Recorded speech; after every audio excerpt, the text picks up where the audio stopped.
Welcome everyone from around the world for this inspired and exciting event that was both of these guys said yes to. I'm so happy, and it's so timely to have a conversation with Rupert and Swami Ji.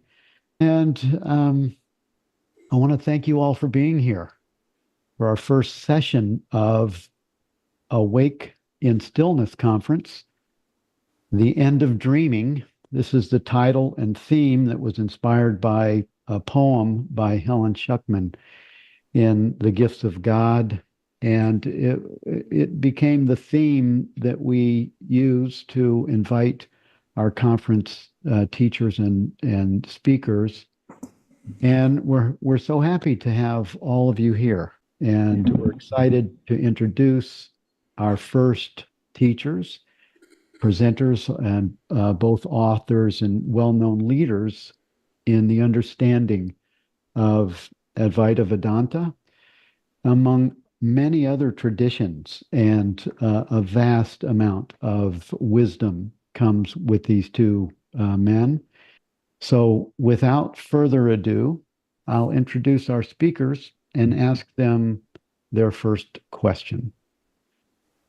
Rupert Spira teaches a non-dual approach to spirituality, rooted primarily in the teachings of Advaita Vedanta, the direct path, and influenced by perennial philosophy.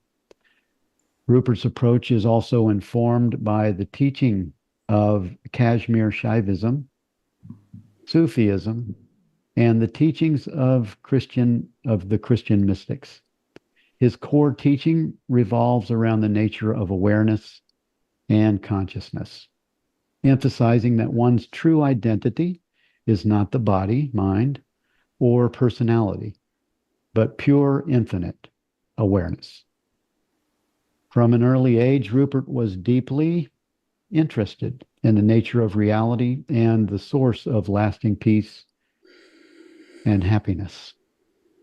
After spending 20 years immersed in the teachings of classical Advaita Vedanta, he met his teacher, Francis Lucille, who introduced him to the direct path approach, whereby one may recognize the source of peace and happiness in one's self. Rupert has written several books and holds regular meetings and retreats online, as well as in Europe and the United States. He is also a noted potter trained in the British Studio Pottery School with work in public and private collections. Thank you, Rupert, for accepting this invitation to be here. Thank you, Bill, for inviting me, and pleasure to be here.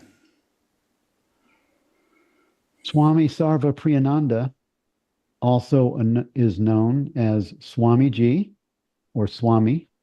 He teaches a spiritual philosophy also rooted in Advaita Vedanta, a non-dualistic tradition within Hindu philosophy. As minister of the Vedanta Society of New York since 2017, Swamiji provides a contemporary approach to the ancient teachings of the great Advaita masters like Adi Shankara. And as a monk of the Ramakrishna order, Swami Sarvapriyananda is greatly influenced by the teachings of Sri Ramakrishna and Swami Vivekananda, as well as from classical texts like the Upanishads, the Bhagavad Gita, the Brahma Sutras, and others. He joined the Ramakrishna Math in 1994 and received sannyasa in 2004. He has served in various capacities within the Ramakrishna mission, including as an acharya at Belur Math, as assistant minister in Southern California. Thank you, Swami Ji, for accepting this invitation to be here. Thank you for having me, Bill. Great to be here with you, Rupert, and everybody else. Awesome. Thank you. Okay, let's get started. The first question that I have for the both of you is, could you both summarize in 3 or 4 sentences the most important points from your teaching? And whoever wants to go first. Rupert.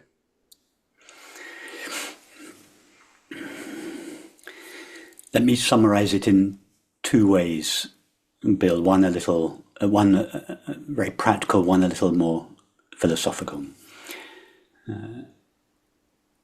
Peace and happiness are the nature of our being, and we share our being with everyone and everything.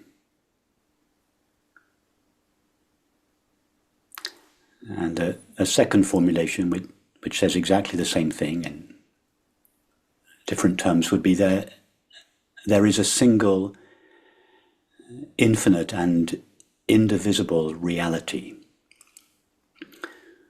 whose nature is being, consciousness, spirit, love, from which everyone and everything derive their apparently independent existence.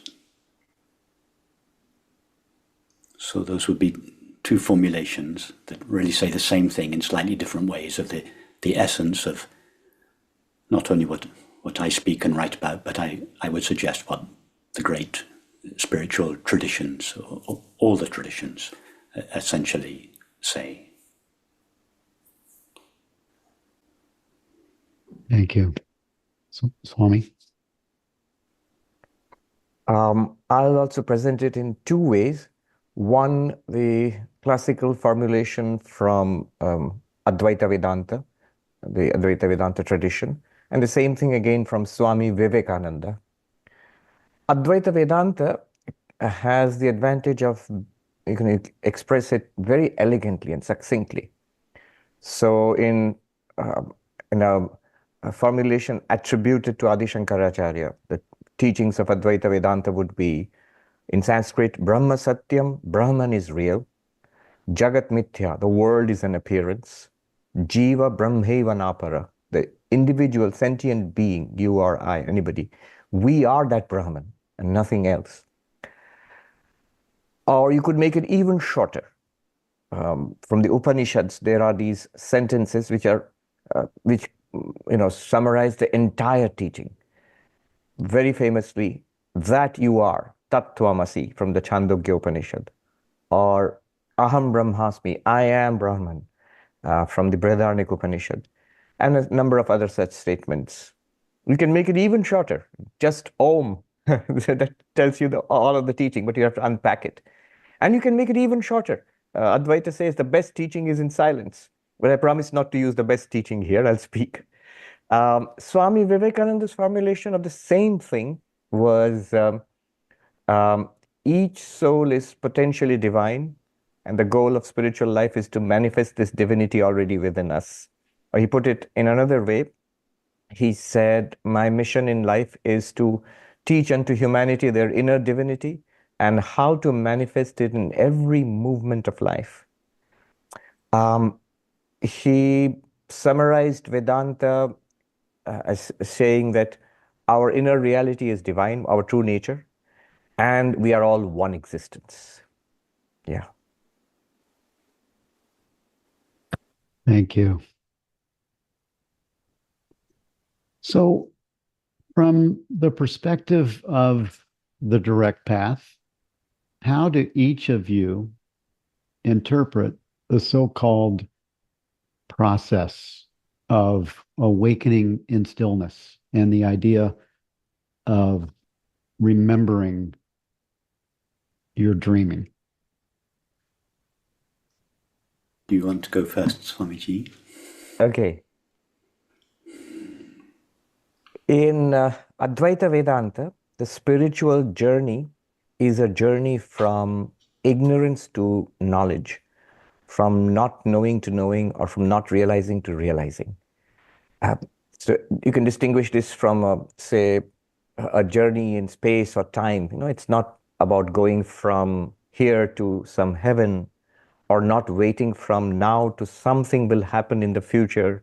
Maybe God will come again as an avatar, or maybe the millennium will come, or maybe I will get some extraordinary experience and then I will attain to this promised spiritual reality. It's right here, right now.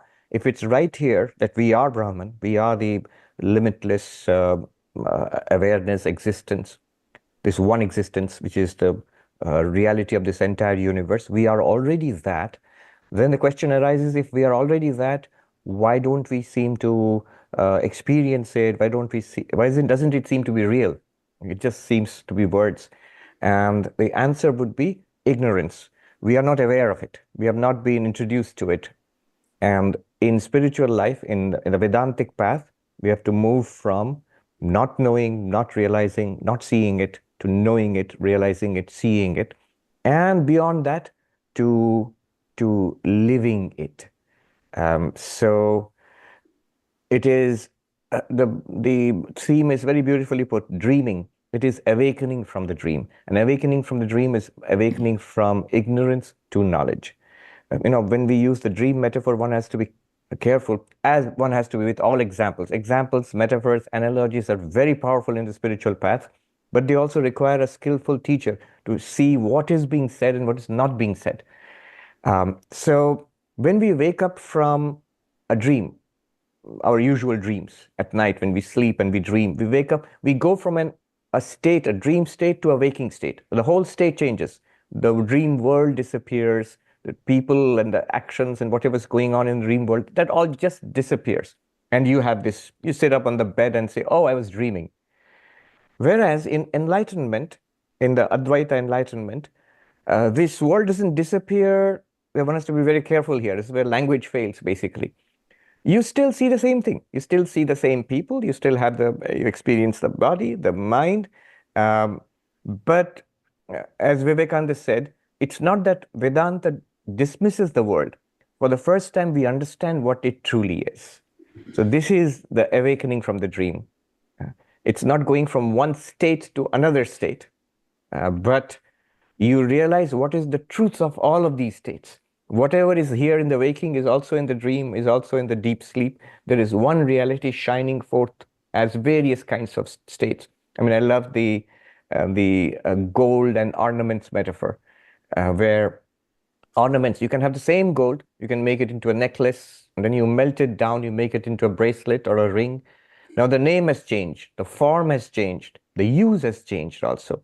But it's literally the same reality, the same gold, which is appearing and being called, appearing in different ways and being called by different names. The universe is just like that. There is this one fundamental reality, which is being, which is awareness, and which is limitless, which appears as the subject and the object, which appears as all our various experiences, or appears as the absence, which is also a kind of experience in deep sleep or anesthesia or whatever. And that reality we are. That's our real reality, so to say. This is the awakening from the dream. I would also like to add that the Upanishads use this metaphor of awakening from the dream. If they say, arise, awake, go to the enlightened ones and learn from them the truth about yourself. It's a very famous quote from the Upanishads. Thank you. Does Swami Ji, does stillness have a place in this experience? Yes. Where to start? Let's start at the heart of it all. Stillness is the reality. And that stillness is a stillness which cannot be disturbed. It never becomes restless. It's always there. It's undisturbed. It cannot be disturbed. It's at the heart of all reality. It exists right now. Even in the midst of apparent restlessness, apparent turmoil, like the eye of the hurricane, it's always still. Atman, Brahman, pure consciousness, primordial ground of being, the Buddhists would say, whatever you call it, it is still.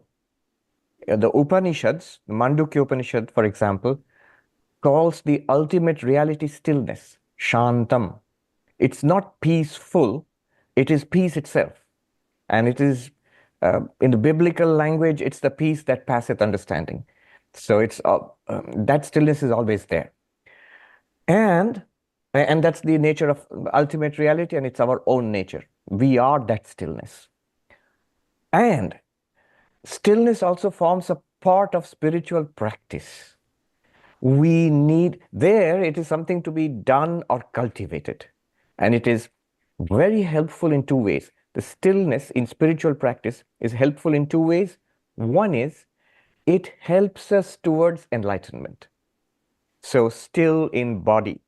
You need to be still in body for meditation, for example. And still in the speech. And still in the mind. So stillness at the body, verbal, mental level. Then only meditation is possible. This stillness, you can also expand it further. You know, if you want to take a deep dive into it, look at ethics or morality. In one sense, you can understand ethics or morality as stillness. What I mean by this, let me expand a little bit. There's this quote I read, which is beautiful, which says, one can fall down in 100 ways, but one can stand straight in only one way. One can be dishonest in 100 ways, 1,000 ways, but the truth is one. You can see the truth as the stillness of all dishonesty. One can see self-control as the stillness of the 1,000 different ways of indulging and dissipation. One can see, for example, frugality as the stillness of the multifarious tendencies to accumulate. One can see non-violence as the stillness of the 100-fold, 1,000-fold impulse to violence. So ethics also can be seen as stillness. So this stillness at the ethical level, the stillness at the physical, verbal, mental level, emotional level, this is all very useful in attaining to that capital S stillness, which is our real nature. And afterwards, when we realize our real nature, that we are Atman, Brahman, whatever you call it, then to manifest it, to live that realization, stillness is again useful. I'll leave it at that. We can expand later. Thank you. Rupert, should I restate the question or? Please do. Thank you. Okay. From the perspective of the direct path, Vedanta, how do you interpret the so-called process of awakening, of awake in stillness, and the idea of remembering that you're dreaming?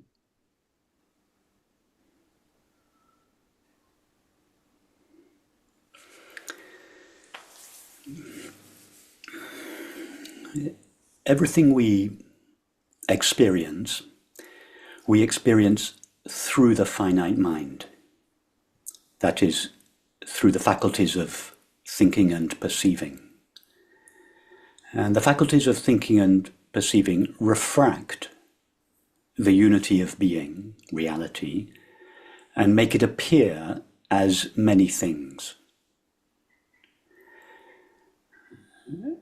Therefore, it is not possible to approach reality through the finite mind, because everything we know through the finite mind appears in accordance with its limitations. And therefore, on the direct path, in recognition of this, the very first thing we are asked to do, and in fact this is also true of many spiritual traditions, the first thing we are asked to do is to turn our attention away from the content of experience. Content of experience, thoughts, images, feelings, sensations, perceptions, and so on. So as a first step on the direct path, one is asked to turn one's attention away from the content of experience, and this could be initiated by a question such as, what is it that knows or is aware of your experience? This question takes our attention away from what we are aware of, that is the content of experience, and it draws our attention inwards, towards the fact of being, or being aware, or awareness itself. And this is the first, we could call it the first great recognition, that I am essentially nothing that I am aware of. I am that which is aware. This is not yet the recognition that is traditionally referred to as awakening or enlightenment, but it is an important step on the way. The second question, having established what I essentially am is the fact of being aware, or awareness itself. The second question is, what is the nature of the awareness that I am? And this requires some further investigation. I won't go into the details now. I'm just giving you a broad outline of the path to awakening on the direct path in response to your question. So this second question, what is the nature of the awareness that I essentially am? It is inherently peaceful, a peace that does not depend on what is or is not taking place in the content, in our experience. As Swamiji said, the peace that passeth understanding. It is it is full, lacking nothing, needing nothing. And in common parlance, this plenitude, this self-sufficiency is what we refer to when we speak of happiness or quiet joy. So the nature of the awareness that I essentially am is inherently peaceful, unconditionally fulfilled, not fulfilled by something that is taking place in our experience, inherently fulfilled prior to experience. It is loving, and by loving I define love in this context as the felt recognition of our shared being. In other words, we experience love when we feel that the being that I essentially am and the being that you essentially are the same being, one being. So it is inherently loving. In other words, that the awareness that with which each of us is now currently aware of this conversation, it is the same awareness. And I would go even further to suggest that awareness is not just shared by all beings, people and animals, but all things, that the ultimate reality of not just everyone, but everything is the same shared being, shared awareness. Just two more comments about the nature of awareness that is recognized in this investigation on the direct path. It is ever present. The content of experience are always coming, changing and disappearing, but awareness is ever present or eternal, and it is without limits or infinite. And finally, it is self-luminous. It is aware of itself, in the same way that the sun illuminates itself just by being itself. So awareness knows itself just by being itself. So these, if we can call them qualities, these could be said to be the qualities of awareness. And it is this recognition, not only that I am essentially awareness, but the recognition of the nature of awareness that is traditionally referred to as awakening. And then the last step, which is really an endless step that really never comes to an end, is to live the implications of this recognition in all aspects of our life, our internal experience, thoughts and feelings, and our external experience, that is, activities, perceptions and relationships. And that is what is traditionally referred to as waking up. Why is it called waking up? Because sense perceptions, as I suggested earlier, they make what is one appear as many. So the English poet William Wordsworth said, "Our birth is but a sleep and a forgetting." What did he mean by this? He meant that as we're born, he didn't really mean born into the body, he meant born into experience. When experience begins, that is, thinking and perceiving, we overlook our true nature of infinite being. An infinite being appears to us, refracted through perception, as 10,000 things. So what we consider to be being born or waking up is in fact a kind of falling asleep to the reality and waking up to an appearance.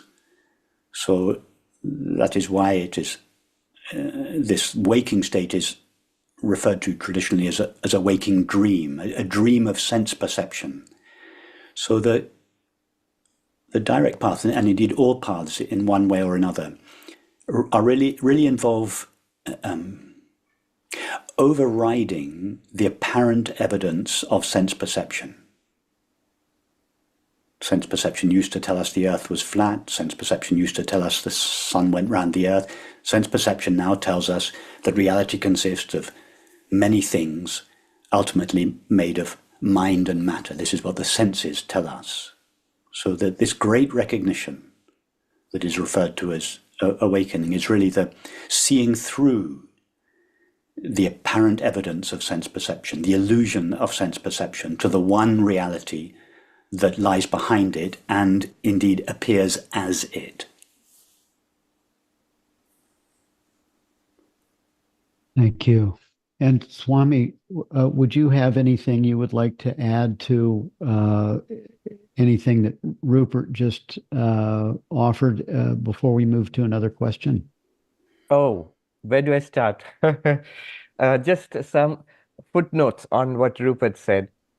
So, the two fundamental steps of awakening, which Rupert mentioned, first is absolutely crucial. A change, a whole paradigm change in what we think of ourselves as. Right now, we think of ourselves as this body, mind, personality. And as Rupert said, when attention is drawn to our experience, we see that experience is happening in awareness, in consciousness, if you will. And when I recognize, I am essentially awareness. I'm essentially consciousness, not a body with consciousness, but consciousness in which a body, mind, personality appears as the world also appears. So that's the first step and absolutely essential to awakening. And then he went on to say that you appreciate the nature of this awareness. So then you start getting the benefit of it. So I am awareness, but what is this awareness like? Awareness doesn't become sick. Awareness does not age. Awareness is not hurt or cut, or as the Gita says, it can't be cut, it can't be drowned, it can't be suffocated, whatever. So awareness is always there. Then awareness does not get hungry or thirsty or doesn't starve. Awareness does not get depressed or angry. Those are in the mind. So what is in the body mind? That's in the body mind. And awareness is free of those problems.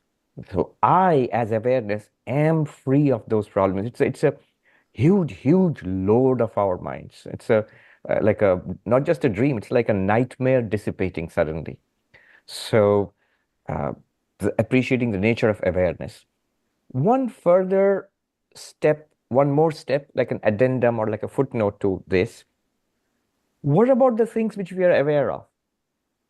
So I am awareness, and awareness is this wonderful problem-free thing. Great. What about the things which we are aware of, which we have distinguished ourselves from? The tables and chairs and bodies and even thoughts. So there a huge question comes up. Are they something external which we are somewhere, beyond awareness, which we are becoming aware of? Our common intuitive understanding of the world is that I I am this person, and the whole world is outside me, outside this skin. It's an external world separate from me, which I interact with. Now, that's because of our body-bound sense of self. But when I realize that I'm awareness, then we are invited to consider what these things are. What's this table and the chair? Is it really outside awareness? What would it even mean to be outside awareness? Where are the margins, the borders of awareness? So then we begin to realize, Advaita introduces us to this amazing fact, the world is actually not outside awareness. The world is inside awareness. Even space itself is something that appears in awareness. One good way of understanding this is our dreams. In our dreams, we appear to inhabit a space. Maybe we are walking around somewhere, enjoying a garden, meeting people, and there's a sky and the earth and the river. And when we wake up, we realize all that space in the dream and all those people and the sky and the river and whatever and the garden, everything was in the dreaming mind. So space itself is an appearance in awareness, and therefore awareness is not limited by space. This is in traditional texts, it's formulated as, expressed as, awareness is all pervasive. So when we read that, we shouldn't think that awareness is some kind of like a smoke or something which pervades a room. It's not like that. It's rather space itself appears in awareness, and therefore awareness pervades all of space and all of its contents.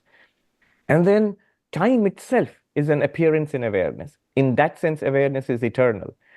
So the universe itself appears in awareness. There's no thing which we are aware of which is other than awareness. So we come to this remarkable discovery that not only am I awareness, but whatever I'm aware of, whoever I'm aware of, they are all this awareness appearing to itself as if different. There is no second thing other than awareness, which you are. And this is non-duality, no second. In Sanskrit, the word advaita means no two. Appears to be two, appears to be billions of things, or as Rupert said, 10,000 things, but there is only one without a second, and that's awareness, and that is you. So this sort of answers the question, what is this universe? What is it that we are aware of? I think that'll do for now. Thank you. There are whole textbooks on this question. And as most of us, we know that multiple philosophies can be generated with this question. If you think that what we are aware of is an external, separate, independent universe, you come to a dualistic philosophy. For example, the ancient Sankhya philosophy of India. There is awareness and a material universe. But non-duality says the so-called material universe is nothing other than the awareness. The universe is nothing other than you. Rupert, do you have something you want to add? Yes, good. I'm not going to add anything to that. Of course, I agree with everything Swamiji says, but that's a lengthy. We could talk a great length of that, and I want to stick with your question. And one of our attendees very reasonably asked, why did Rupert leave out the essential term in the question, stillness? Well, that's a valid question. I did indeed leave that out. Why? Well, I thought I'd spoken for long enough, so I didn't want to monopolize the conversation. But it's a legitimate question because it was essential to your original question. So let me just say something briefly about that. Let's use the analogy of the screen and the image as we are all now looking at a screen. Or let's use the analogy of the screen and a movie. Awareness is in the same relationship to experience as is a screen to a movie. So all there is to a movie is the screen. As Swamiji just said, all there is to reality, both our internal experience and our external experience of the world, is awareness. So awareness is the sole, infinite and indivisible reality from which everyone and everything derives its apparent existence. So, and the screen, the movie is the appearance, the world, as well as our internal experience of thoughts and feelings. And these are always moving, changing, just as the movie always moves and changes. But the screen, which is the sole reality of the movie, never itself moves. The appearance always moves, the screen never moves. So this absence of movement is the stillness that you refer to, the very nature of awareness is stillness. The nature of the mind is to alternate between movement and stillness. We all know that the mind can be still in a gap between two thoughts, for instance. But the stillness that is the nature of awareness is prior to and independent of the movement and temporary stillness of the mind. And this is what is referred to in the Sufi tradition when they speak of the passing away of existence and the passing away of that passing away. The extinction of extinction in some Sufi texts. The passing away of existence, that's the cessation of the mind, the cessation of thoughts and perceptions. No more experience, no world. This is what we experience in deep sleep. Experience comes to an end. That's the passing away of existence. But the stillness that is the nature of awareness is not just an absence of content. It is a presence that is prior to and independent of the content and the absence of content. So it is the stillness prior to the stillness of the mind.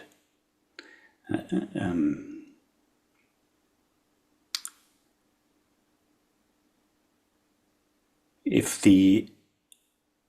you turn the movie off and close down all your programs, what you're left with is your screensaver. The screensaver is the absence. Let's imagine you have a blank screensaver, the pale blue screensaver that comes with an Apple Mac when you buy. Let's imagine you turn all your programs off and you're left with the still blue screensaver. That is the absence of all your emails, images, and movies. But it is still not the pure screen by itself. So the pure screen is prior to all the programs, but also prior to the screensaver. So the stillness of the mind, or the absence of content, would be like the screensaver behind our thoughts and perceptions. And then the true stillness of awareness, the absence of absence, or the presence of awareness is still, silent, at rest. I'll just say one more thing in relation to that.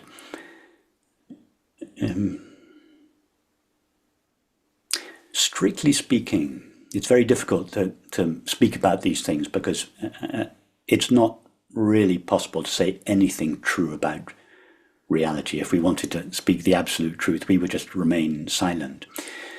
So to refer to awareness as still is only true in reference to the content of experience, which is always moving. So with reference to our moving thoughts and perceptions, it is true to say that awareness is still. However, if we were to ask awareness, what is your experience of yourself? Without reference to the content of experience, awareness, if it could speak, it would certainly not answer, I am moving, but nor would it answer, I am still, because there would be no experience present with which to contrast it. The very best awareness would say is, I am.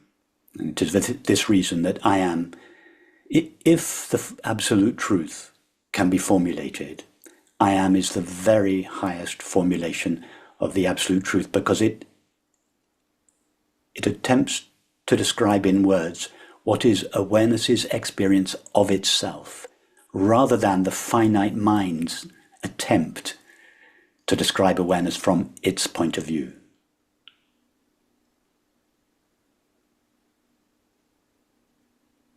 Could I Thank you. Go ahead, Swamiji. speak to something else that Rupert mentioned, seeing through appearances? Because we are always dealing with appearances unless we are in deep sleep or anesthesia or coma or in samadhi. But we are dealing with appearances. And Vedanta would have us see through these appearances. It's like seeing through the movie, noticing that there is a screen all the time.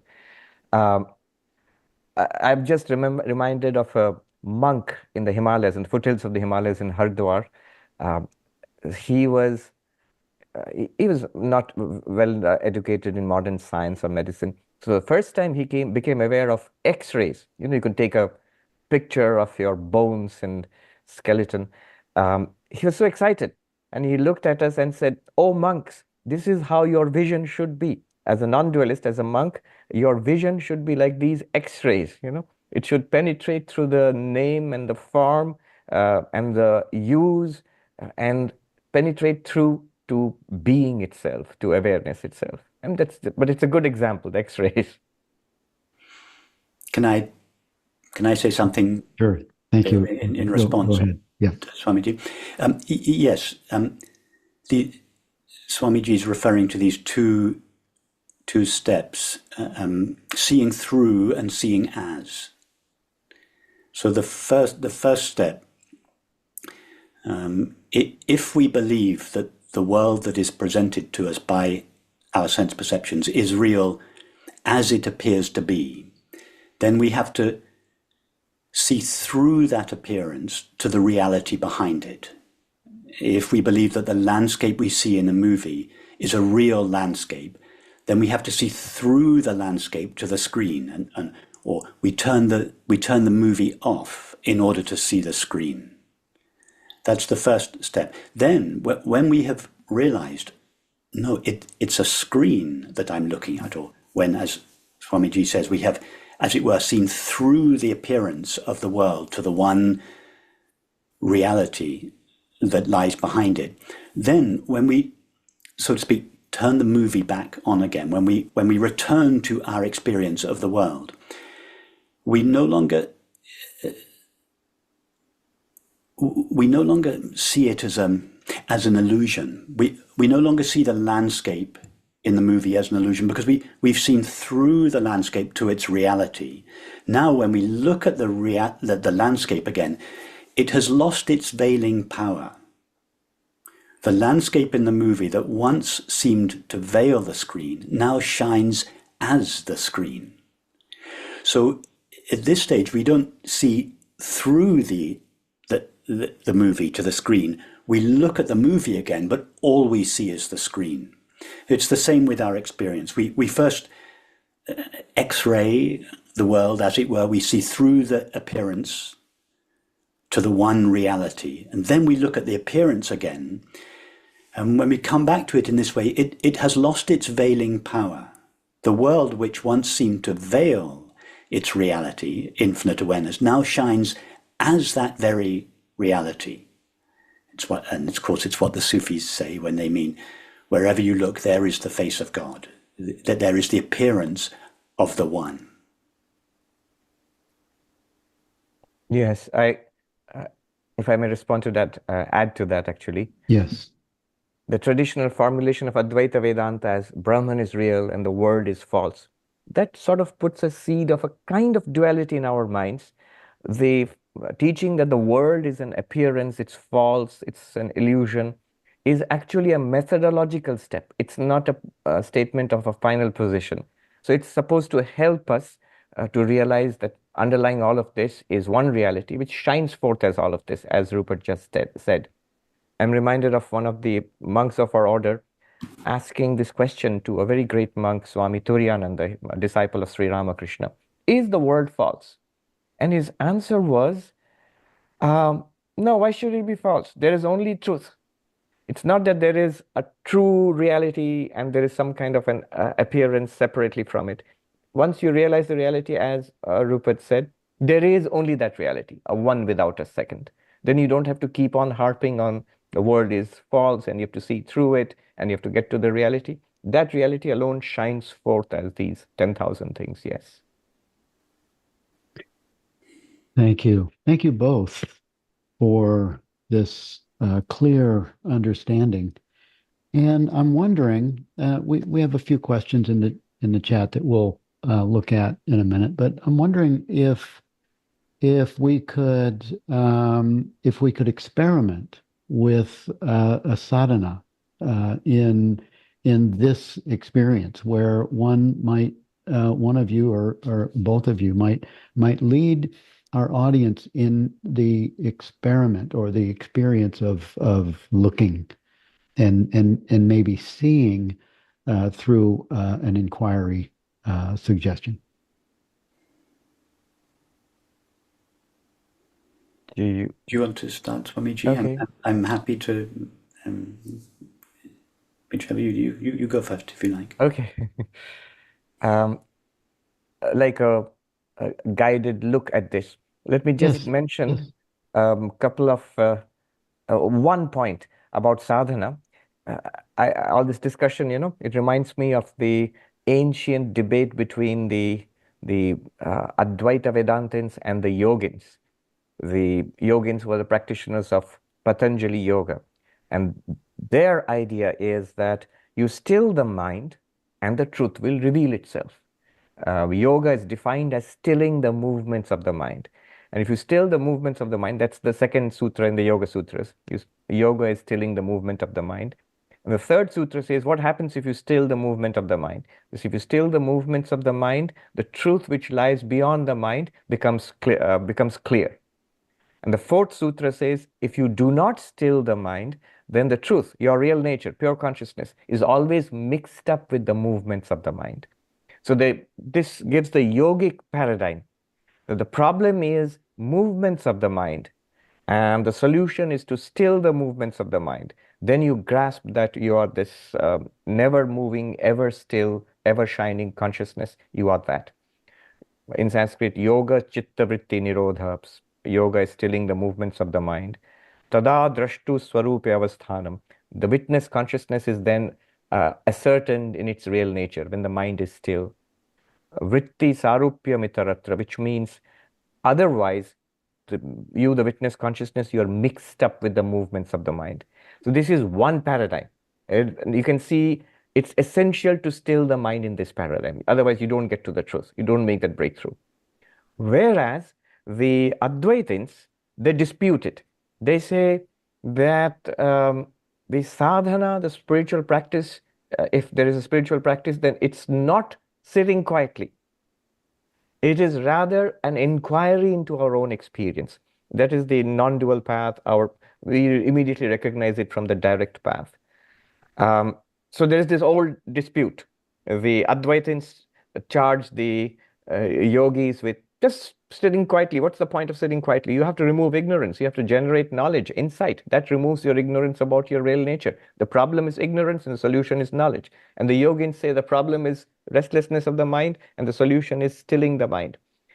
In practice, if you see the spiritual practitioners in India, I've seen the monks, traditional monks in the Himalayas, they combine both. They are Advaitins, non-dualists, but they also regularly practice meditation. It's stilling the mind is useful for a host of reasons. So if we want to do a practice right now, I can go to my favorite, which is the insight into the distinction between the seer and the seen, the Drigdrishya Viveka. This is a simple practice from a medieval non-dualist text called the discernment of the seer and the seen. So when we start off, we just start with the knowledge or with the understanding that what we see, in a very naive sense, what these eyes are seeing, it's distinct, it's separate from the eyes. So my eyes see the computer screen and they can see your faces there. And so that which I see here is distinct. My eyes are here and that is physically separate. We know the eyes cannot see anything unless they're at a little distance from the eyes. So the seer and the seen are two different entities. And this makes solid philosophical sense because in philosophy, we know self-reflexivity is not allowed. A thing cannot operate on itself. A knife cannot cut itself, for example. So the subject cannot be the object directly. Now we start in a very naive way. In Vedanta, like in all good teaching, the starting is from what is very obvious, and then you go step by step into something that is subtler and subtler and subtler. So 4 steps. The first step is, let us notice that what these eyes are seeing, the eyes are the seer, and what they are seeing, colors and shapes, they are distinct from the eyes. There are many colors and shapes which we see, but the eyes are the same. The seer is one, the seen are many. And the seen are continuously changing. Relatively, the eyes are not changing. They are more or less the same. So 3 insights. The seer and the seen are different. That's one. The seer and the seer is one, the seen are many. And the seer is relatively unchanging. The seen are continuously changing. Now let's go to step 2. When we consider the eyes themselves, we realize we are aware of the eyes.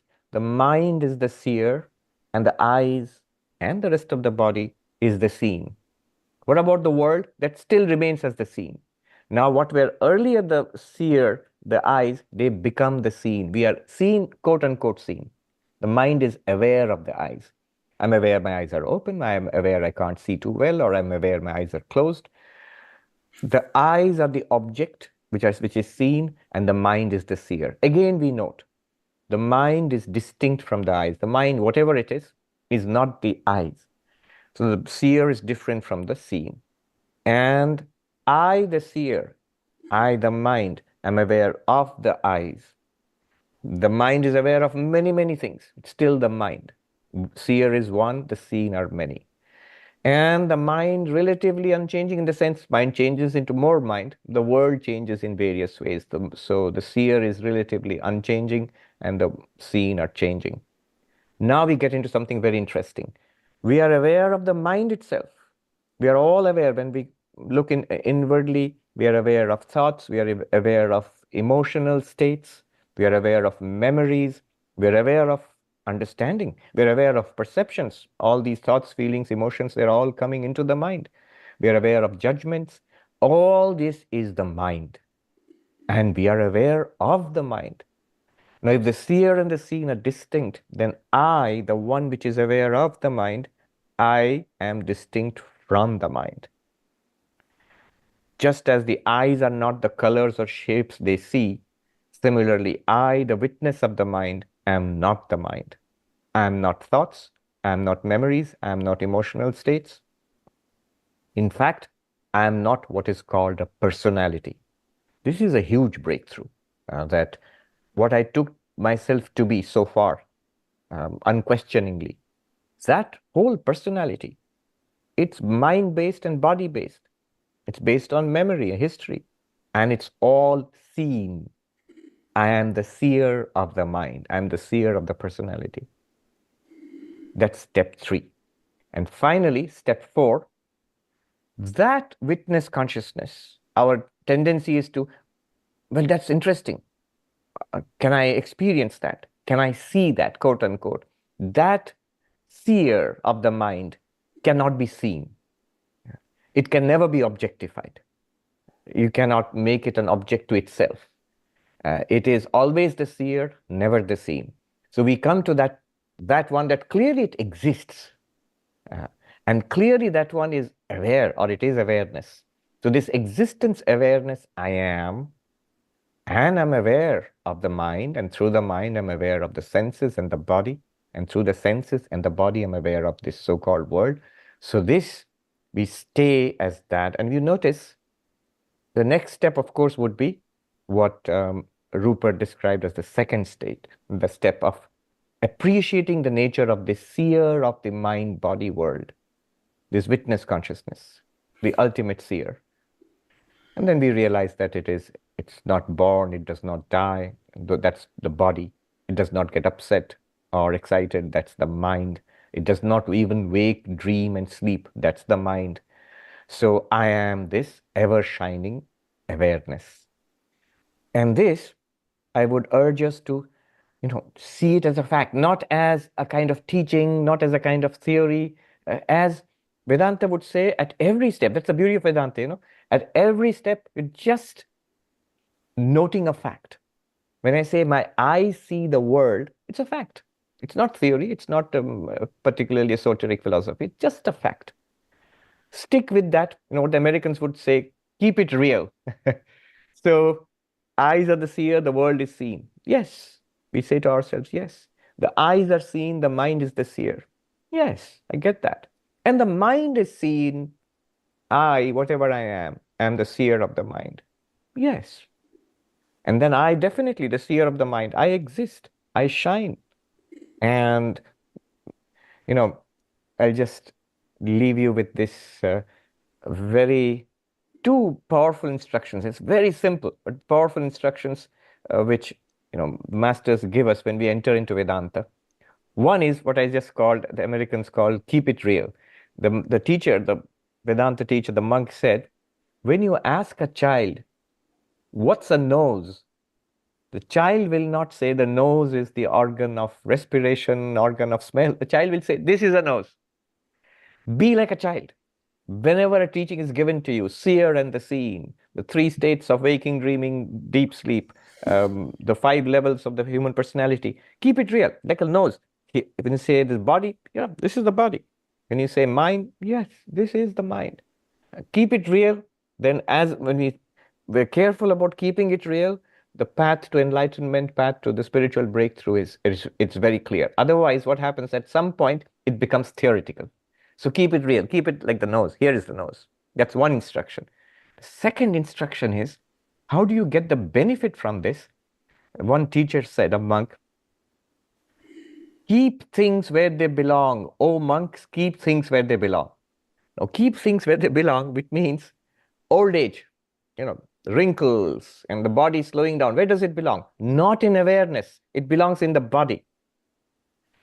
Misery, guilt, negativity, hatred, irritation. Where does it belong? Not in awareness, not in mid-awareness, in the mind. Keep things where they belong. Don't say, if somebody says, oh, I'm obese, I have to lose weight. I, the witness consciousness, cannot be obese. It's the body which is obese. So the problem is in the body. Problem is in the mind, in the emotions, in the personality, never in the witness consciousness. And yes, you can proceed to fix those problems as far as they can be fixed. But at no point, as you, the witness consciousness, they are not in you. Keep things where they belong. So, nose and keep things where they belong. You'll see Vedanta works wonders. Thank you, Swami. Can I add to that, Bill? Yes, thank you, Rupert. I'm not going to respond to your question, Bill, because Swamiji has just taken us on a very nice path of self-inquiry. I just want to just comment and add something. So, Swamiji, you started by talking about the yogic path, sometimes referred to as the progressive path, where the purification or stilling of the mind is considered a prerequisite to the recognition of our true nature, and typical practices in this involve paying attention to a mantra or watching your breath, a flame, and so on. These practices are referred to as the progressive path, not in a derogatory sense in any way. These are beautiful practices, but they're considered to be progressive because we progress to our true nature, not directly, as in the approach that Swamiji just shared with us, the direct path approach, but we go to our true nature via an object, via a mantra, a flame, the breath, and so on. And then at some stage we ask ourselves, but what is it that is aware of the mantra? Or what is it that is aware of our breath? And we engage it in one way or another on the pathway that Swamiji has just led us on, the path of the direct, going directly from the content of our experience back to our true nature. Sometimes called self-inquiry, atma-vichara. And then there's a third path, which is very rarely spoken of. It was implicit in what you said, Swamiji. You touched on it briefly, but didn't elaborate it. So I'd like to just say something about that. We go from the progressive path to the direct path, and from the direct path to the pathless path, which is really the culmination of the direct path. Once we have stopped giving our attention to something objective, a mantra, the breath, the flame, and we have inverted our attention, so to speak, turned our attention around, traced our attention back to its source as pure awareness. Well, once we have done this a number of times, each time we take that pathway, it gets shorter and easier. We don't take so many steps all the way back until after some time, we don't just visit our true nature of awareness from time to time in meditation or when we're practicing self-inquiry. We begin to live there. It becomes our new identity. We feel that it's who we are, and from there there's no longer a pathway from ourself to ourself, and this is where the direct path turns into the pathless path, or when self-inquiry turns into self-abidance, where there is no longer an extroversion of the attention, there's no longer any introversion of the attention. We are simply being. It's a kind of non-practice, a sort of non-meditation, simply being. And I would suggest that simply being is really the culmination of all spiritual paths and practices. And it is in this context that Ramana Maharshi said, "Don't meditate, just be." Now, I just want to add to that, I don't mean to imply by this that Ramana Maharshi did not approve of meditating either on the progressive path or on the direct path. He did. He advocated it and explained it at great lengths. But there was one small part of his teaching which was just being. Once you know, by know I mean feel, understand, you are that one reality. You are infinite awareness that is the reality of all. Then there's really no path. There's just an ever deepening into that, an abidance, a sinking into that, remaining as that.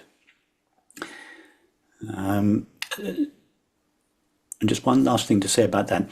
Why can we say that simply being is the highest path, or the culmination of all the paths? Because if we were to ask awareness, what is your experience of yourself? It would, if it could respond, it would respond simply being. So awareness wouldn't say, I practice self-inquiry or mantra meditation or indeed anything else in order to be myself. That's what the mind does. It practices the progressive path or the direct path, and rightly so. But in awareness's experience of itself, it is just eternally being and knowing itself effortlessly. And therefore, when we are simply being, we are being the one infinite reality. In religious terms, when we are simply being, our being is God's being all alone.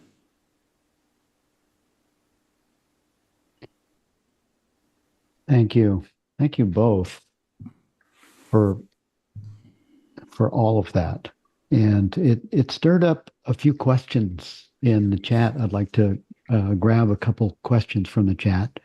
One is from Selena. It says, what happens when the pursuit of truth becomes a fixed identity within ourselves, making it difficult to distinguish truth from personal convictions?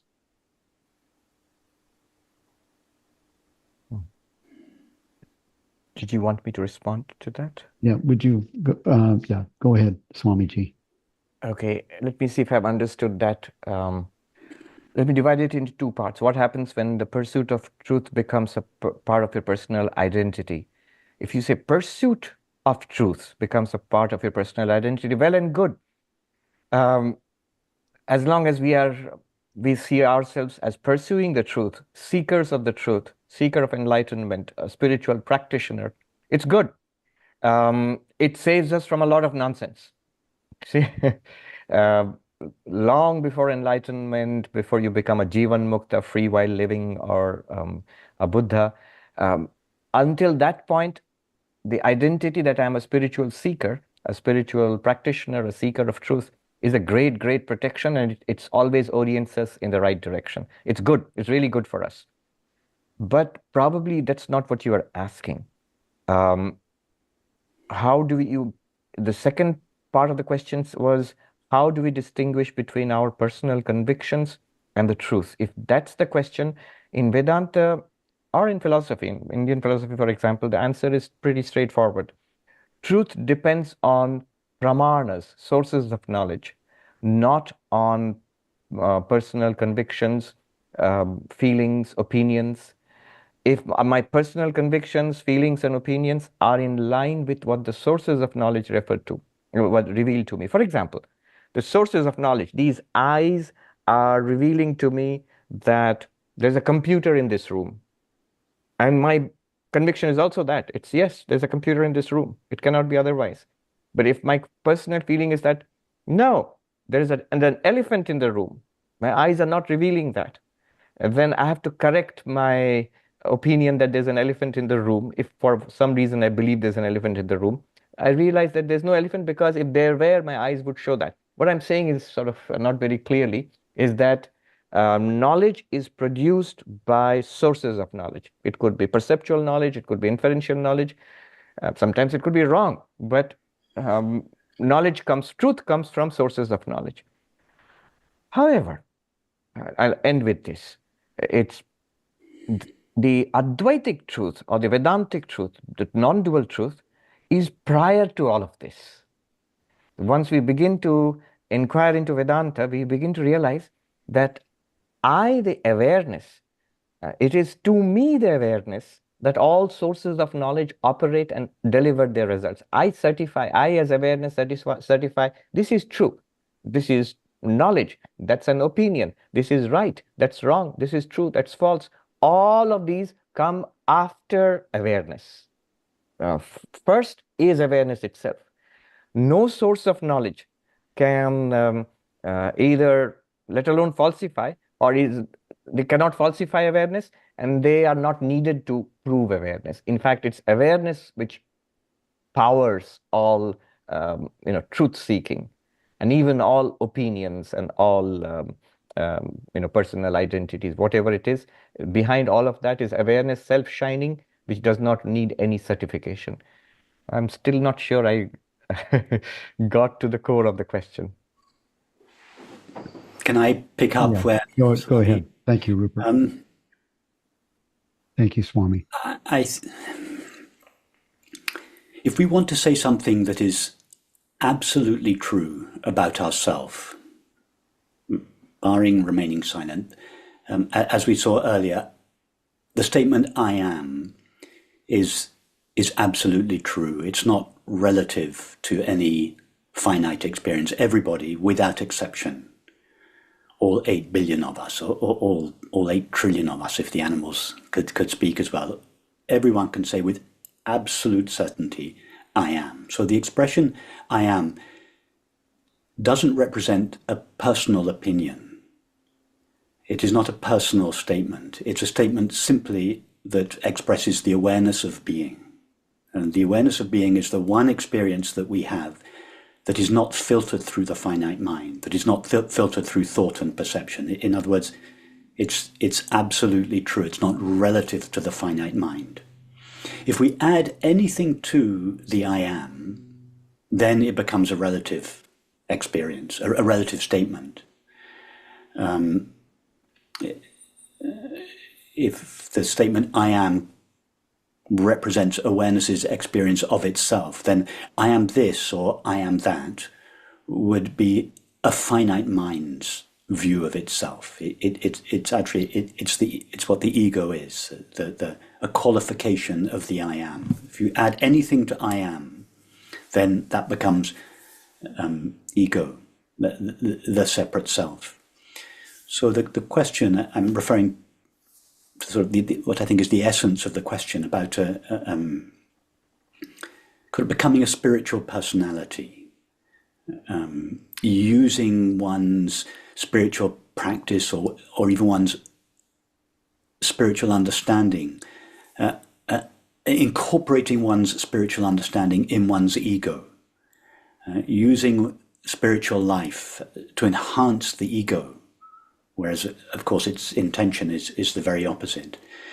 So, really, if we say, I am a teacher, I am a spiritual person, I understand such and such a tradition, all these statements qualify and therefore limit the I am, pure awareness, and they are ultimately egoic statements.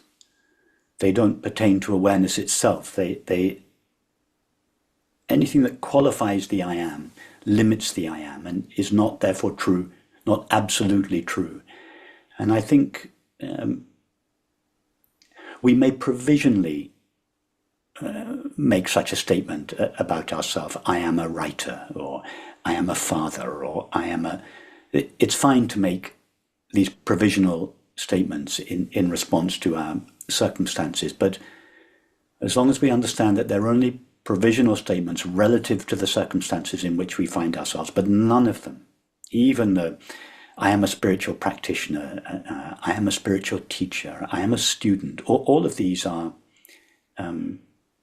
ultimately egoic positions, although I, of course, completely understand agree with Swamiji that to be a spiritual seeker is, of course, a very good thing.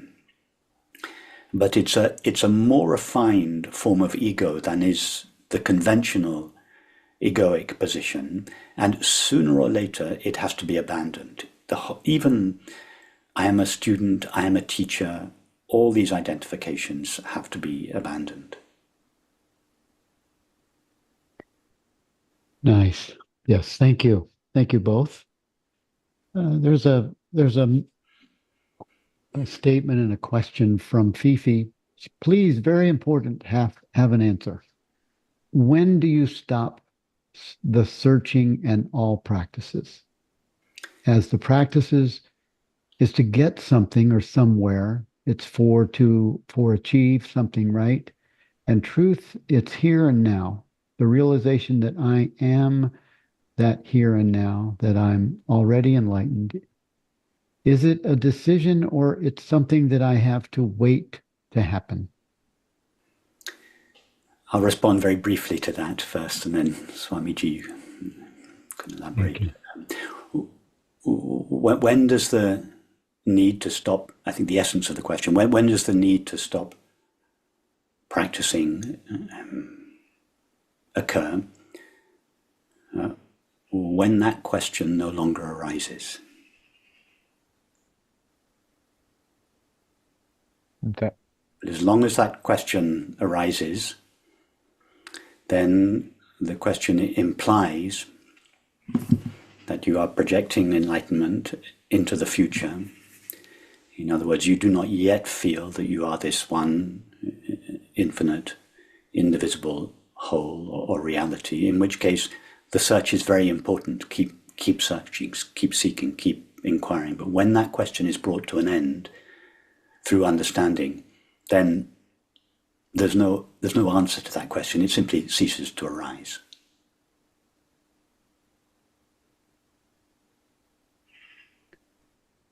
Thank you.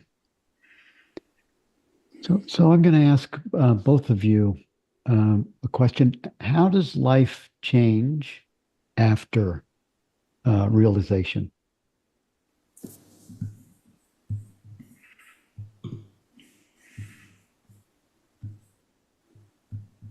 Should I go? Go ahead. You have to ask an enlightened person, of course, yes. But yes. After realization, literally, you have realized. It's no longer, you're not seeking anymore. You have found it. It's an unmistakable fact. One sign of that is that realization, it will not go away. There are genuine mystical experiences which arise and disappear. And they can leave behind profound, wonderful memories, which will maybe the best experiences of our whole life, peak experiences. But that's not non-dual realization. If it arises and disappears, no matter how valuable it is not the non-dual realization. The non-dual realization is a realization about the fact that I am Brahman, I am this limitless awareness existence right now for all time. And therefore, when I come to that, it will never go away. It will always be available. It's not that I'll always keep thinking, I am awareness, I am awareness. It's, for example, my identity as Sarvapriyananda. I don't keep thinking about it all the time, that I am Sarvapriyananda. I'm not anxious about it, that it'll slip away somehow. I don't practice it. I don't do a Sarvapriyananda meditation 1 hour in the morning and 1 hour in the evening, just in case the Sarvapriyananda identity is fading away or getting rusty. No.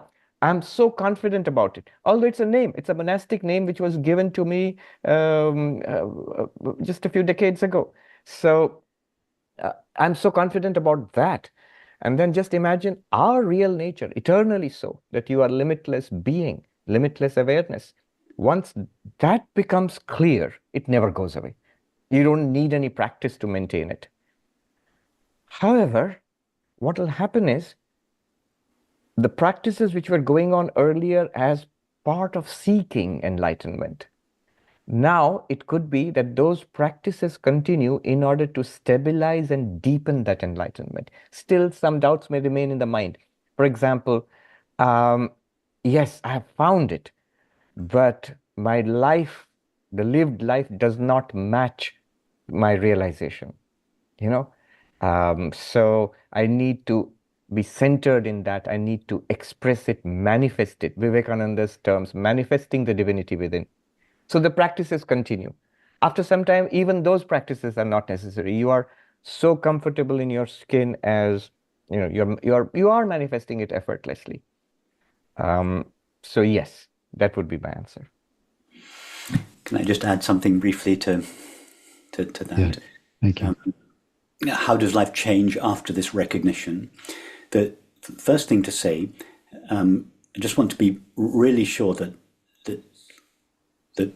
we understand by this recognition something very simple, nothing exotic. The words enlightenment, particularly enlightenment and awakening, they have accrued so much false meaning and misunderstanding over the years. I had this misunderstanding for many, many years, that enlightenment was an extraordinary, exotic, rare experience. And so by the term recognition, we're just referring to the recognition of our nature, the recognition of the nature of our being.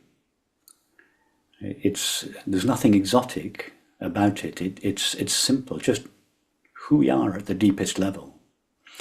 What changes when we have recognized this, that there is a gradual realignment of the entire content of our experience, our internal thoughts and feelings, and our external activities activities, perceptions, and relationships. And really, this realignment process really goes on forever. We can never say that it comes to an end. The implications of this recognition that peace and quiet joy are the nature of our being, and we share our being with everyone and everything, that the truth of this just impresses itself on us more and more deeply, the more deeply we sink into it. So there is, although the awareness itself never changes, there is an experience of deepening into its innate peace and quiet joy. And we find that fewer and fewer experiences retain the power to take us away from this peace and quiet joy.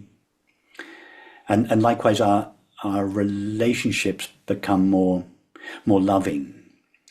Most people love the people they like and don't love the people they dislike.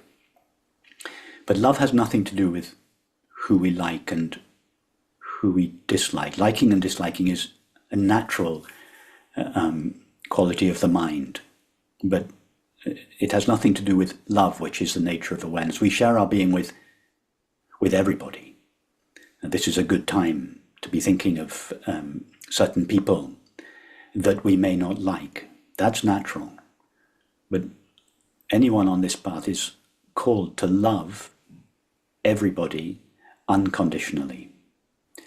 And just as we find on the inside that fewer and fewer experiences retain the power to take us away from our innate peace, so we find that fewer and fewer people on the outside, fewer and fewer circumstances have the power to prevent us loving everybody unconditionally.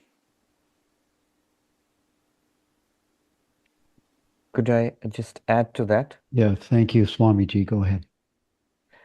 Yes. One way of understanding enlightenment and this question about life post-enlightenment is that enlightenment has these two sides. One is what might be called a paradigm shift. I have now a tremendously different understanding and realization of who I am and what all this is. That this is one limitless existence, consciousness, bliss. That's the paradigm shift. Earlier, I thought I was this person, body, mind. But there is the other side of enlightenment, which might be called ethical manifestation. I mean, just to put it bluntly, if someone claims to be a Buddha, one would expect some Buddha-like qualities in that person. If, or, some saintly qualities in that person, to put it that way. Truth, self-control, compassion, selflessness, courage, freedom from personal gripes. Somebody put it beautifully that if you're enlightened, if you claim to be enlightened, beware, you give up all right to grumble. So those qualities, ethical manifestation. So paradigm shift and ethical manifestation. One would expect that. And one would expect it especially of oneself. Now, it's a good practice that the ethical manifestation one does, as a spiritual seeker, one does practice it quite prior, long time before the goal of enlightenment is approached or even reached. It's a good thing to practice that, and it's good to manifest it post-enlightenment. It's a good check, and it's a good result to expect. Inner fulfillment, transcendence of sorrow, unhappiness, transcendence of grumbling, that's for me personally, but also what Vivekananda called the manifestation of the divinity within. There's a poem which Vivekananda wrote. It really pertains to this metaphor of dream and awakening. He writes, "Be one with the truth. Let vision cease." By visions, he means dreams. Be one with the truth. Let vision cease. Or if you cannot, dream but truer dreams, which are eternal love and service free. So that, I think, is wonderful advice. Whether I'm enlightened or not, let me try at least love and service. And if I think I'm enlightened, I should manifest that love and service. Thank you both. There's a question that I think is worthy. It's for Swamiji, but I think it could be answered by both or either one. Is there any further to go when it's clearly seen that the final seer cannot be seen as an object, but only be known as oneself? Certainly. When you put it that way, what happens is sometimes it might seem a very dissatisfactory way of putting it. The mind wants something to grasp. This is something real. I want to grasp this. Or a wonderful, clever philosophy is something real in my mind. A wonderful idea or an ideal which I can grasp. This self we are talking about, which knows but which cannot be known, which is the seer but cannot be seen, seems like an abstraction, seems like a kind of a cop-out. A lot was promised, not much was delivered. That's the problem of the mind, which demands an object to hold on to. Whereas from the witness perspective, that I am the witness of the mind, that's perfect. It cannot be an object of the mind or of the senses, but it is always the witness of the mind. It does not make it any less real. It makes it even more real. And then comes, when I realize that, then comes, as Rupert has already pointed out, next, appreciate that witness. Yeah. Note, I cannot die if I am that witness. There's no more death for me. I am forever beyond darkness and sleep and ignorance because I'm the ever-shining consciousness. There is no more unhappiness or unfulfillment for me because I'm limitless. There is nothing in this universe which is actually, in a deep sense, not me. So when we appreciate that appreciation itself, it reveals itself for over a period of time. It takes some time to manifest itself. And then living like that, Rupert has mentioned this so beautifully, that living like that, it blossoms forth, it manifests over time. So all those things are there after you realize that I am the witness, never the witnessed. I am the real nature of the subject, and of course also the real nature of the object, but not an object. Yes. Thank you.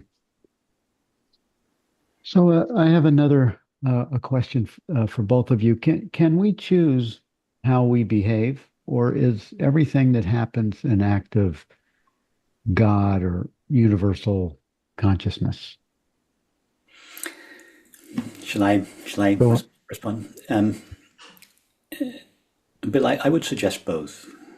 Ultimately, everything is an act of universal consciousness, simply because that's all there really is. That there is nothing else present, or no one else present, to whom any action or thought could be attributed. So ultimately, yes, the one does everything. However, at a more relative level, I would, and this is a practical answer rather than a philosophical one, I would suggest that to the extent that we feel that we are an individual, a finite mind, we should behave as if we had free will. So ultimately, the freedom is the freedom of the one. That the question, there is only the one. There's no question of, does the individual have free will? In reality, there are no individual finite beings or selves or objects. There is just the one. That one does everything. But at a relative level, at a practical, everyday level, we should behave as if we have free will. And what is the best use of our free will?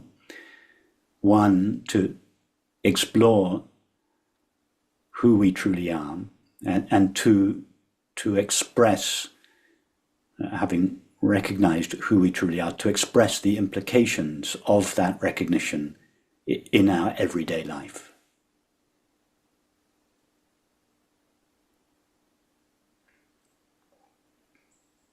Thank you. Swamiji, would you add to that before we go on? And I would say what he said, but I'll quote Vivekananda and the philosopher Arindam Chakravarti. Swami Vivekananda said, free will is a contradiction in terms. There is freedom. The one is free. So there is freedom, and you are that. But once it becomes will, it is within the chain of, it's determined. It's within the chain of cause and effect. It's within, which is in the realm of appearance. For practical purposes, as Rupert said, one must, and in fact, one doesn't have much of a choice there. You have no choice other than to be free. So, that sounds very contradictory. And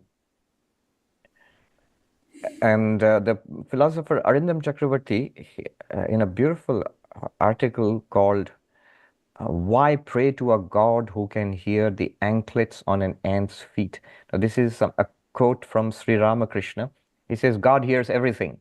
And imagine little children, girls especially in India, they have little anklets on their ankle, little bells, And so imagine if an ant, how tiny those anklets would be if you put anklets on an ant's feet. And God hears so well that God can hear the sound of the anklets on an ant's feet.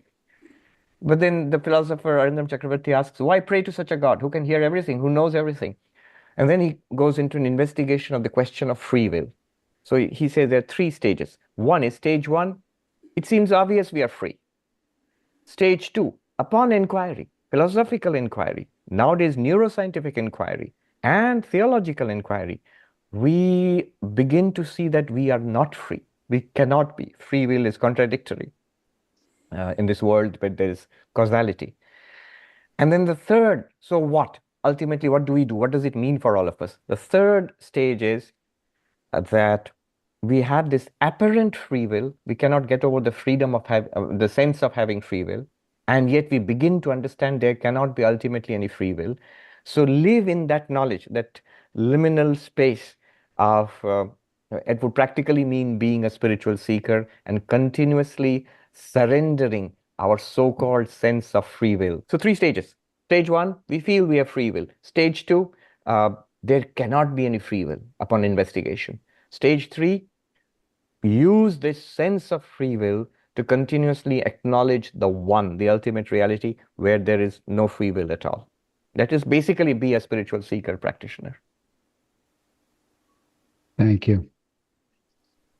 For those that are on the progressive spiritual path, whether it's Hindu, Buddhist, A Course in Miracles teaching, is it necessary to eventually let go of the progressive path completely to directly experience enlightenment or self-realization?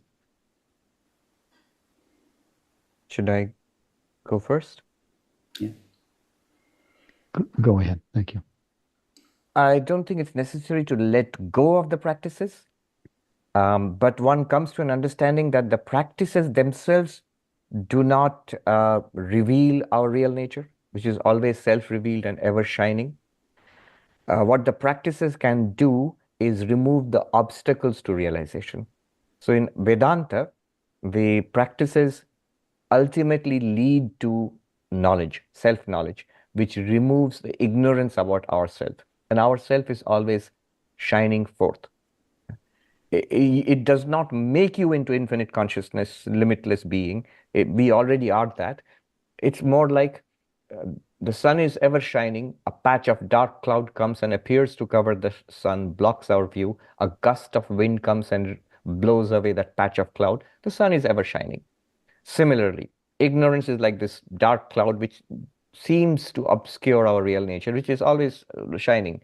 And all our practices ultimately culminate in self-knowledge, which is like the gust of wind which blows away the dark clouds of ignorance. And we realize we always wear this reality. But practices themselves, meditation, service, devotion, philosophical inquiry, all of those things, they first serve a purpose of orienting us and taking us to self-realization.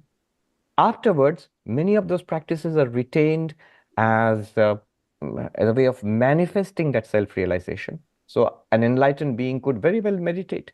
An enlightened being could now study to teach, for example. Enlightened being could do all these spiritual practices which we as beginners or seekers do. I remember the story of this wonderful senior monk long before my time. He was regarded as an enlightened person who had the highest non-dual realization.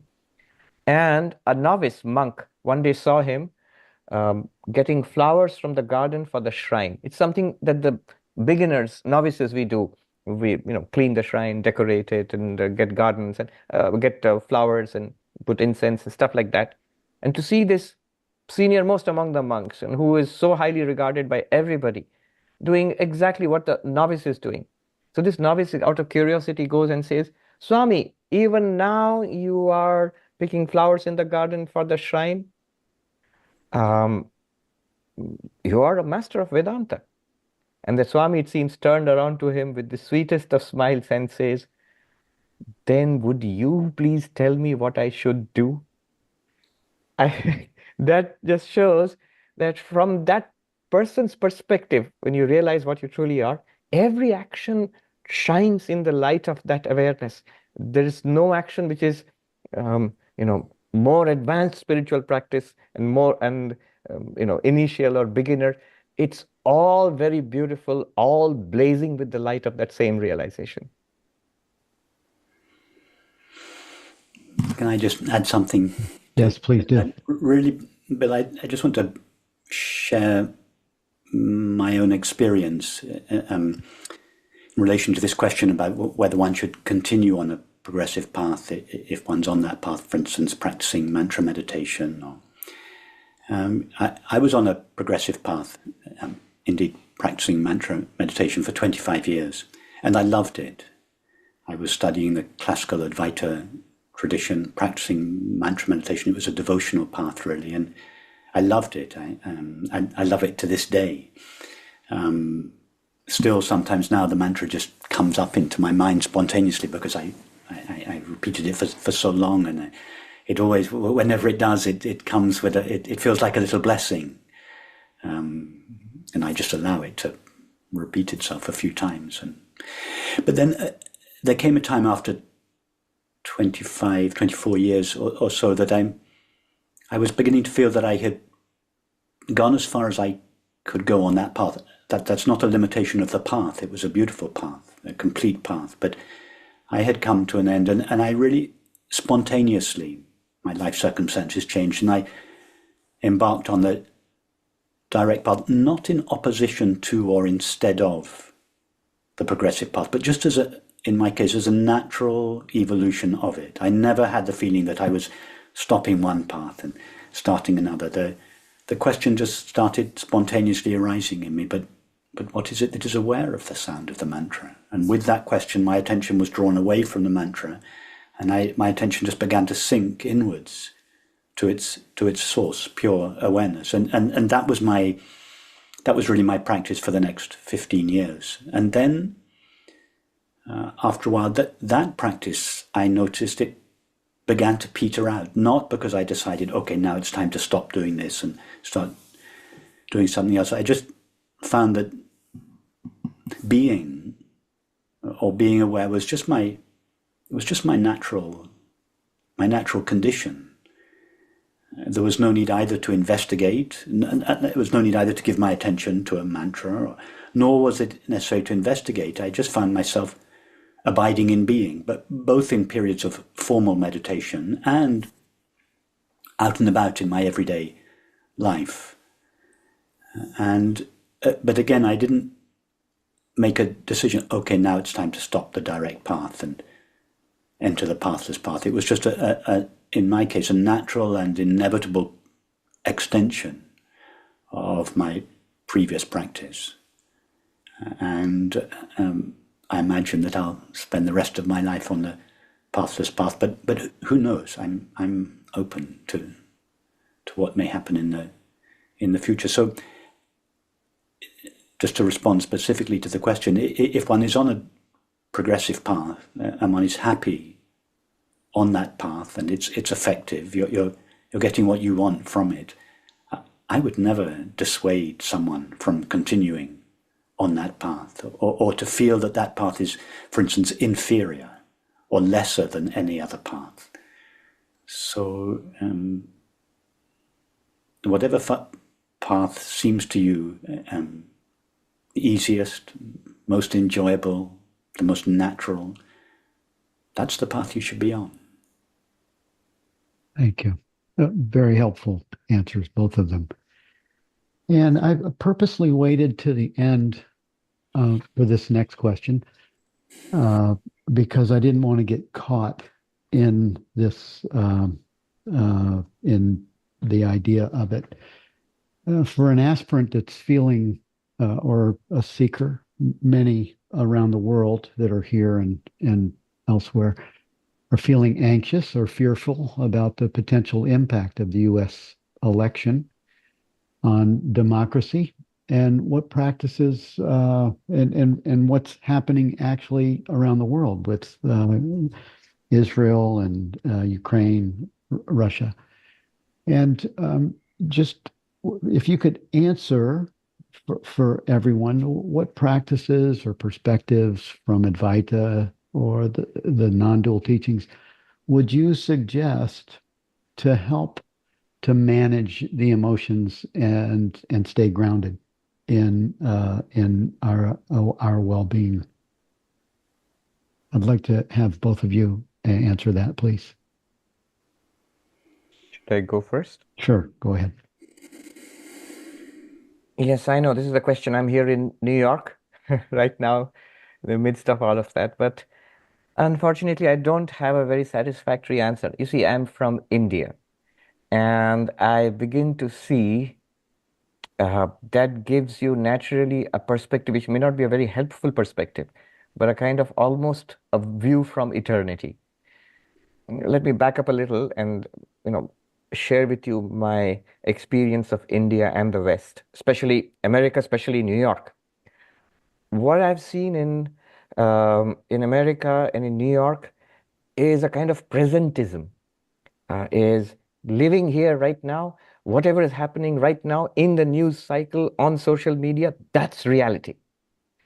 And we always have to react to that.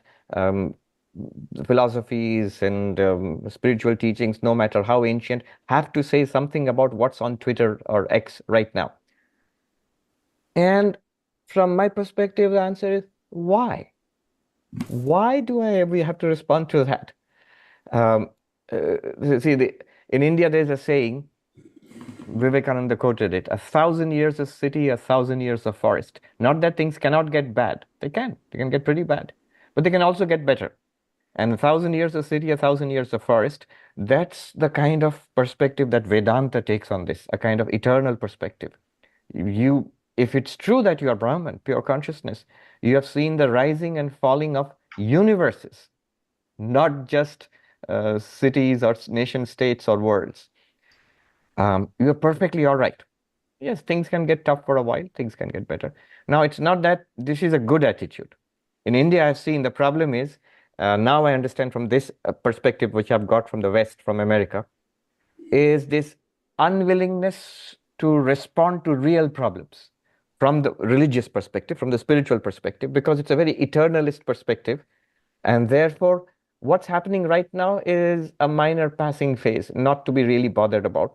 And that can lead to accumulation of all sorts of huge societal problems: discrimination, casteism, poverty, malnourishment, starvation, a colonized nation.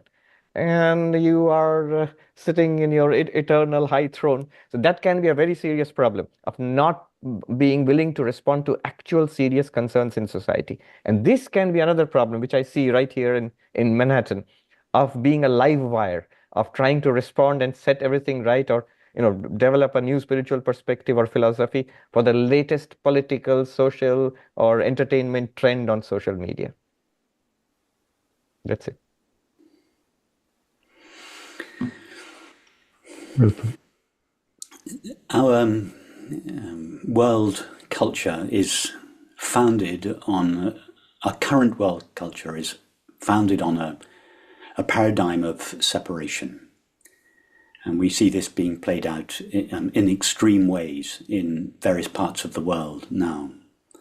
So as truth lovers, our sacred duty is not in any way to further this paradigm, but to live a paradigm of unity.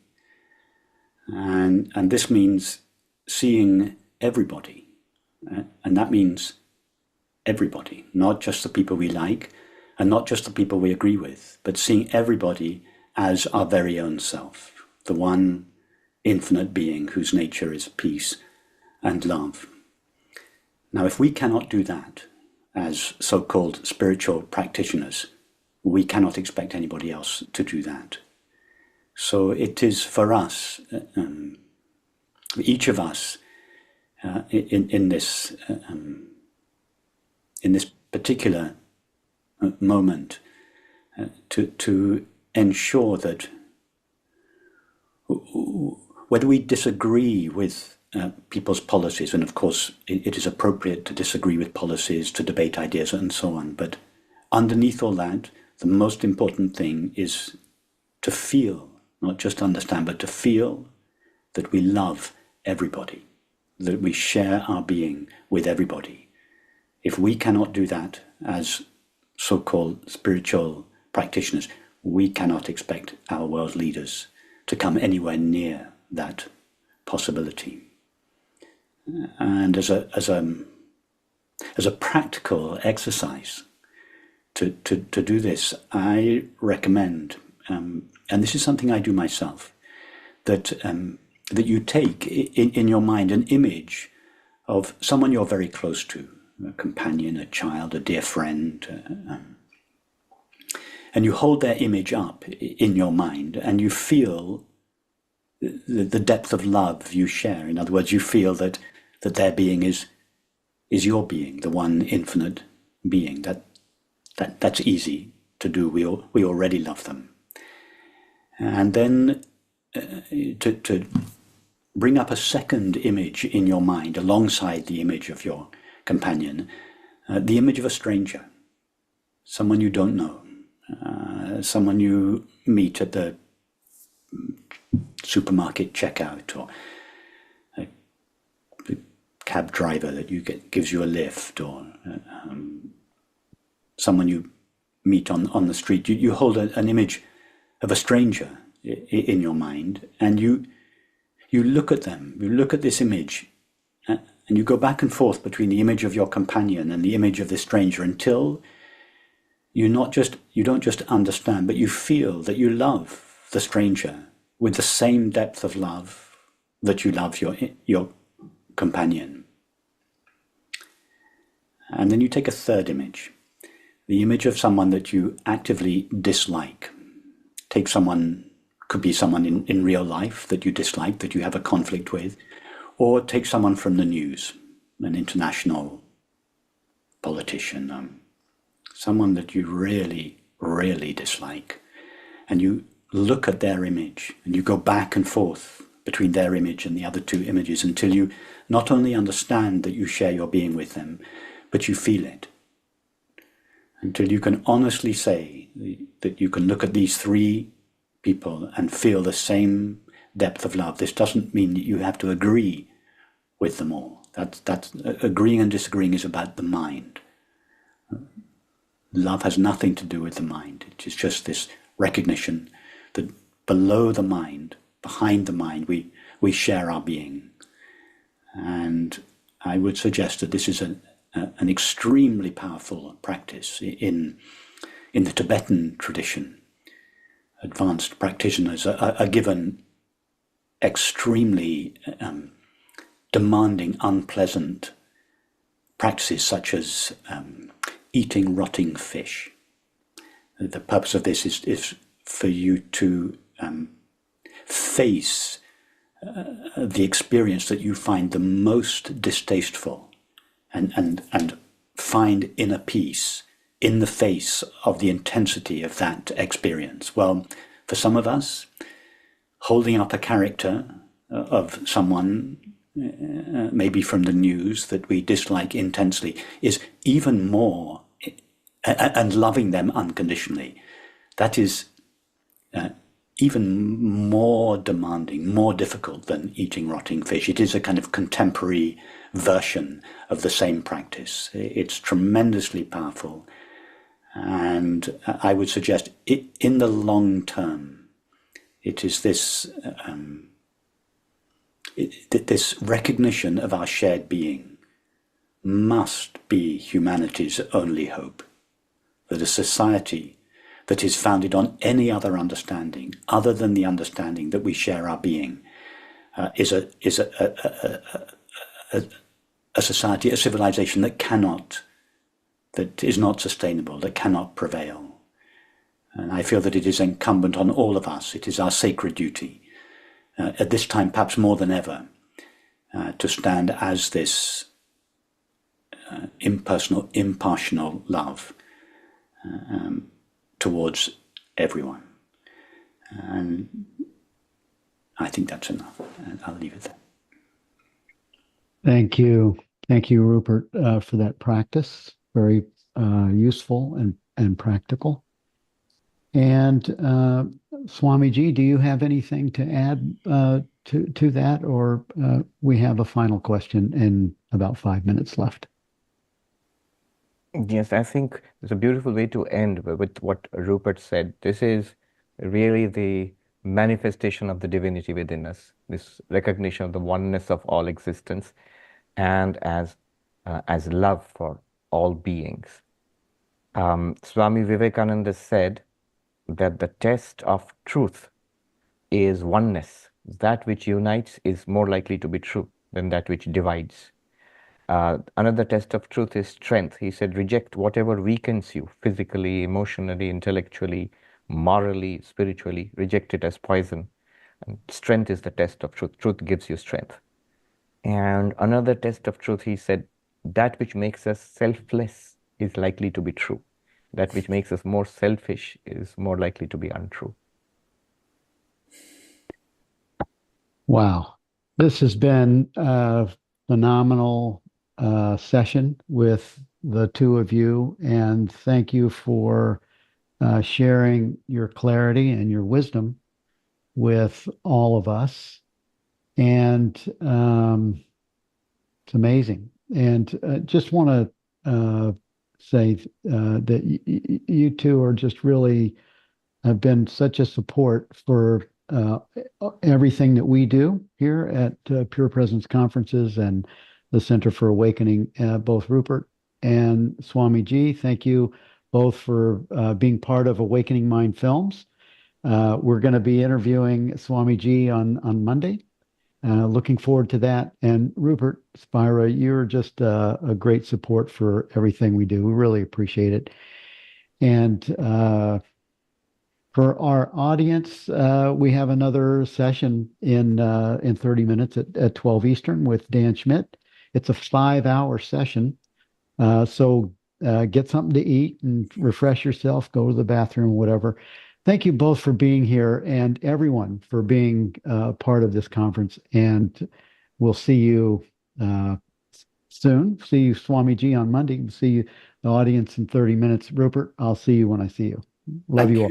Thank you, Bill. It's a pleasure to be a part of the beautiful work you do. And thank you, Swamiji. It's lovely to be with you again. And thank you, all your attendees. And thank you, Bill. Thank you, and namaskars. Thank you all. Bye-bye. Bye-bye.